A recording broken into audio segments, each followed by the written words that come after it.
Muito boa tarde, estamos ao vivo, diretamente da Rádio Norte FM, aqui na rua Álvaro Costa, número 21, onde neste momento está acontecendo uma manifestação dos pescadores, onde eles fazem algumas recomendações. Eu vou falar aqui com o seu Jefferson, que está aqui comigo. Boa tarde, seu Jefferson. Qual o intuito desta manifestação? Assim, a princípio, hoje de novo foi preso mais um comprador de peixe. E aí a gente hoje está passando a não ter mais opções de ter comercialização no nosso pescado por causa dos órgãos do governo. Todas as abordagens que dá, tanto fazem pescador como em compradores, eles autuam e prendem nossos materiais, prendem nosso pescado e não nos dão direito a trabalhar. Então a gente assim, só quer que a gente seja ouvido porque tem que ter uma lei, uma regra que funcione, porque todas as que eles dizem, quando a gente faz, eles vão lá e prendem igual. E não nos dão uma segunda chance, ou não dão uma maneira de nós, né, pescadores e, vamos dizer assim, compradores, conseguir trabalhar com pescado, né. Parece assim uma perseguição. É complicado, tu vê que aqui o troço muda. Pescadores e também compradores, né? A lógica se inverte. A gente está defendendo aquele cara que chega para ti e diz assim, não, vou te comprar esse daí, tá meio feio, ou tá isso, ou tá aquilo, não tem tabela de preço, não tem nada, tem muito na praça, vou ter que baixar o preço, vou te comprar tantos pila, para te dar uma força. Para te dar uma força. Isso vai acabar quando a gente tiver um entreposto de pesca na cidade do Rio Grande e São José do Norte. Quando a gente tiver um entreposto pesqueiro, isso acaba. Porque daí entra ali somente as embarcações que têm legalidade e os compradores que têm legalidade. Entende? Aí acaba isso. Quando nós tivermos o nosso entreposto aqui. Né? Eles sempre acham um pretexto para multar, seja na nota, seja no gelo, seja no caminhão que está inadequado. Quer dizer, então acaba dando esse... Pois é, seu Jefferson, mas se não tem ilegalidade, por que os caras vão multar?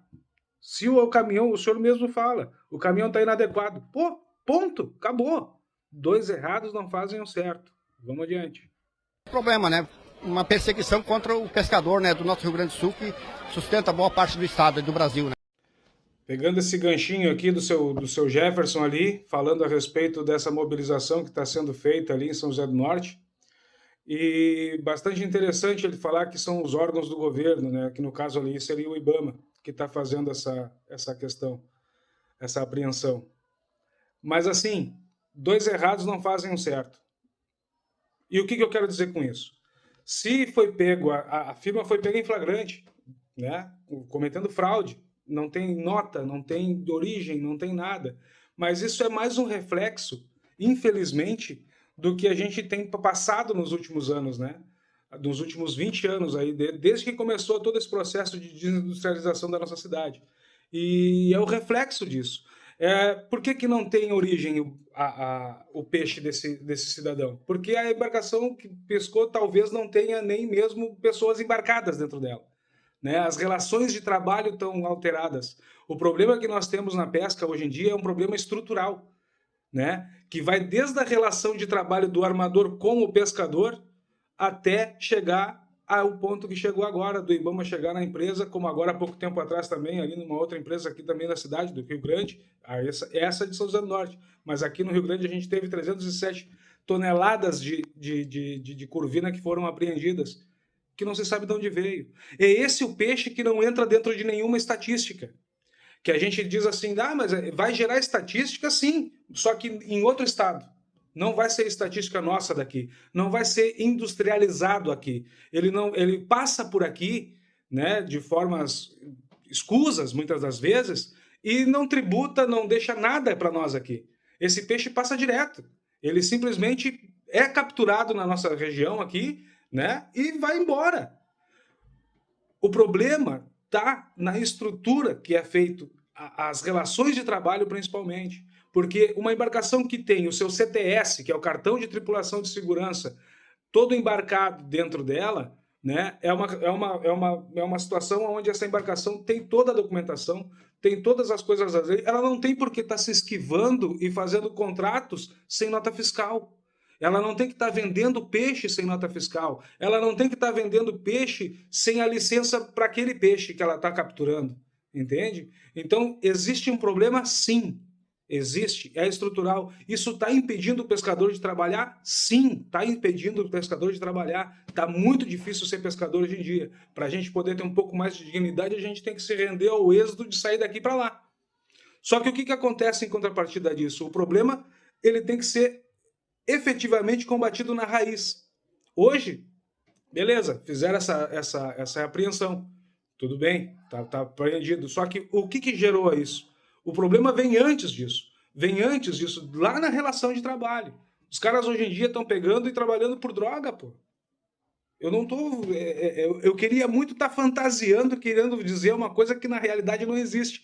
Mas a gente sabe disso. Que muitas embarcações de cunho industrial, de firmas que há aqui na nossa cidade, que estão levando os caras para fora por 50 gramas de fumo. Para os caras saírem aí. Entender? Se pessoas que não têm a habilitação para trabalhar, pessoas que não têm que têm a necessidade de levar o sustento para dentro de casa e que estão aí em contratos aí por 600 pila por quinzena, 200 pila por semana. E aí quando fazem uma conta, depois de 2 meses, aí os caras vão lá e dizem assim, não, deu R$2.000 de parte, né? Mas tu me deve 2.400, porque a gente teve aí R$600 por quinzena, estás devendo, queres outro vale?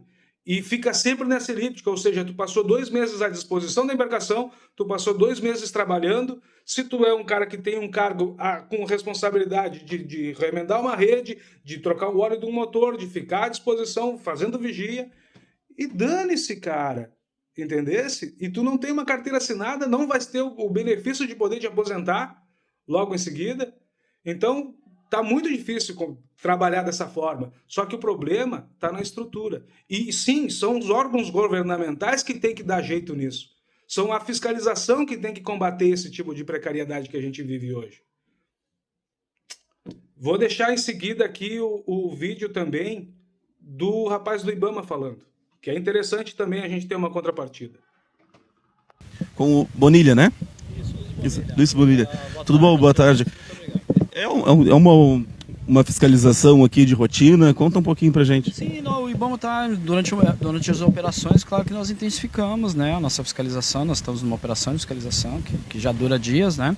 Ontem, inclusive, foi pego uma embarcação, né, praticando o arrasto, né? Que é uma prática proibida de camarão aqui na lagoa, inclusive em detrimento dos próprios pescadores que trabalham na legalidade, né? Então, também a fiscalização acaba por fazer também um pouco de justiça quando os métodos empregados na pesca são ilegais, né? Prejudicam o próprio pescador, né, que trabalha na legalidade. E aqui nesse caso aqui nós tivemos uma situação bastante inusitada para nós, que é supostamente uma empresa, mas que não existe, né? Aqui é um senhor que trabalha no comércio de pescados, né? Há muitos anos, pelo visto, o seu Jailton, sem qualquer tipo de regularidade. Ele não tem CNPJ, não tem empresa, pratica comércio em quantidade, no atacado, né? Não emite notas fiscais e compra, efetivamente, inclusive essas cargas que estão aqui hoje nem origem tem, nem nota fiscal tem. Então é na mais completa ilegalidade. Então o seu Jailton, inclusive, ele não pode estar habilitado a exercer atividade, porque ele, inclusive, está oculto do fisco, quando não tem CNPJ, não tem empresa constituída. E também a origem ambiental é ilegal. Então nós não temos, né, inclusive, condições de dizer que esse pescado veio de uma atividade de pesca legal. É o que a gente chama de pescado sem origem legal. Não tem documentos, não tem nada. Inclusive um dos fornecedores aqui também era um empresário, o seu Aldenei, que tem uma empresa de comércio de pescados e trouxe uma carga aqui. Então, enfim, é a mais completa ilegalidade, como o vereador colocou. Essas regras sempre existiram, tá? E eu me desculpa discordar, elas sempre existiram, essas regras. Essas regras são muito antigas, né? O pescador sabe que tem que emitir as notas, o talonário, assim que ele pratica a sua comercialização. E aqui nós não tivemos emissão de quem pescou e compra de quem comprou. É simplesmente sem papel nenhum, o que é totalmente ilegal do ponto de vista ambiental. E claro que quem compra pescados e vive disso tem que constituir uma empresa, né? Comércio habitual tem que ter CNPJ. Então aqui vai ser lacrado, não de forma definitiva, mas até o senhor Jailton obter a sua inscrição na Receita Federal, obter o seu CNPJ e obter o cadastro técnico federal que habilita ele a praticar o comércio de pescados de forma legalizada. Então, esse é o quadro que nós temos aqui. Essas regras existem desde sempre. Então, não precisa o pescador achar que o IBAMA está praticando aqui uma ilegalidade, porque não está. Infelizmente, houve uma mobilização em torno da nossa ação, que é não é só do IBAMA, é da Polícia Federal, também nós temos aí a Patran, com ameaça de fechar a balsa, de que o IBAMA não vai passar, que vai ter barricada, que vão botar fogo. E tudo isso é uma coisa desproporcional ao trabalho que nós estamos realizando, que é de proteção do próprio pescador. A pesca ilegal, ela acaba com o rendimento do pescador. Então nós não podemos conviver com isso sobre uma alegação de que isso é bom para a sociedade. Porque a pesca ilegal, ela condena o pescador a ter menos pescado, a ter menos colocação. Então, infelizmente, nós não podemos compactar com isso, porque estaríamos agindo na ilegalidade se não o fizéssemos, né? Para proteger o próprio pescador, que trabalha na legalidade. Esse é o objeto de proteção do IBAMA também.